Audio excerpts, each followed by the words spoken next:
এই গাছটা আরো বড় হবে, আরো বড় হবে এবং পুরো এলাকা জুড়ে ছায়া দিবে গাছটা। কৃষ্ণচূড়া গাছ। আর এইখানে সুন্দর একটা বিষয় আছে, হলো এই গাছে পাখির একটা বাসা আছে। আমি একটু জুম করে দেখাই, তাহলে আপনারা ক্লিয়ারলি বুঝতে পারবেন। এই যে দেখেন পাখির বাসাটা, জুম করে দেখাচ্ছি, খুবই সুন্দর একটা বাসা।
বন্ধুরা, এই মুহূর্তে আছি হচ্ছে বয়রাট।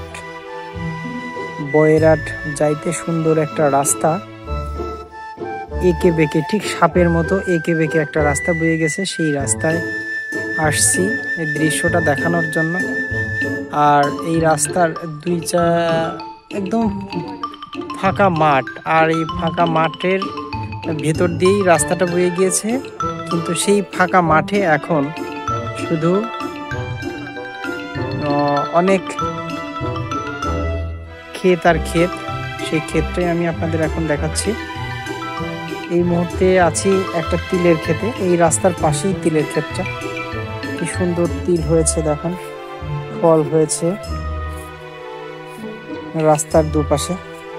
অনেক দিগন্ত জোড়া মাঠ আর মাঠ, ফসলের ক্ষেত, যত দূর দু চোখ যায় সবুজ ফসল আর ফসল। সুন্দর একটি রাস্তা। পিছনে দেখেন এই যে কৃষ্ণচূড়া গাছ, গাছটা অনেক সুন্দর। এই গাছটা আস্তে আস্তে বড় হবে এবং ফুল দেবে, ফল দেবে, ছায়া দেবে। দুজন ব্যক্তি সম্ভবত এই গাছটা লাগিয়েছিল। ধন্যবাদ জানাই তাদের, অসংখ্য ধন্যবাদ জানাই। এরকম একটা ঠিক টানেল পয়েন্ট, রাস্তার মোড়, সেই মোড়ের পাশেই গাছটা লাগানো। আর গাছটা অনেক সুন্দর হয়েছে, গাছটা বড় হয়েছে। আর একটা সুন্দর একটা জিনিস দেখেন, গাছের এই সেই কৃষ্ণচূড়া গাছ, আর তার পাশেই সূর্য মামা অস্ত যাওয়ার মুহূর্ত। খুব সুন্দর লাগছে। লাগিয়েছিল দুই বন্ধু মিলে, গাছে ফল ধরেছে, দুজন প্রতীক আসছে।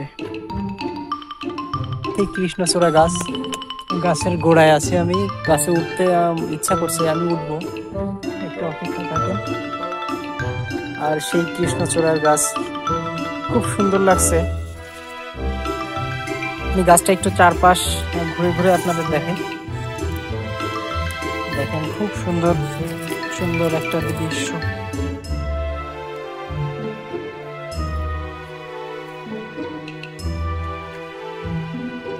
আমি একটা পোস্টে কমেন্টে দেখলাম যে দুইজন ব্যক্তি, তারা দুই বন্ধু মিলে এই গাছটা লাগিয়েছিল, সেই কৃষ্ণচূড়া গাছ।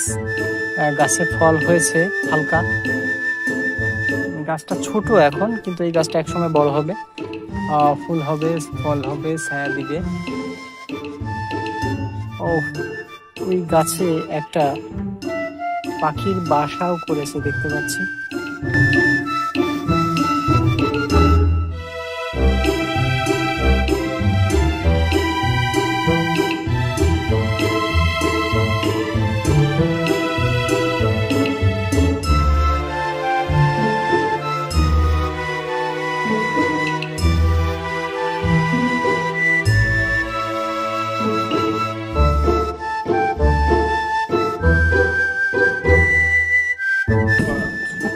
এটা হলো সেই বয়রাট বাজার।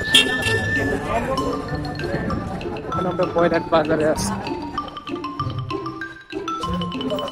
আচ্ছা, গরম হবে তো? ও একটু সিঙ্গারা গরম,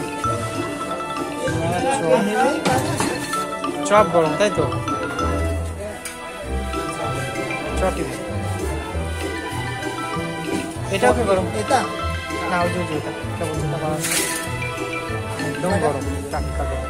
খাইতে তো থাকি যে কটা পাই। বয়রাট বাজারের আমরা ইয়ে খাবো, চপ খাবো।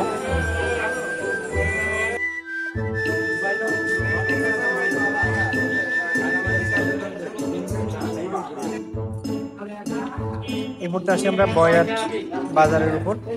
আর আমাদের ভাইয়ের নাম কি?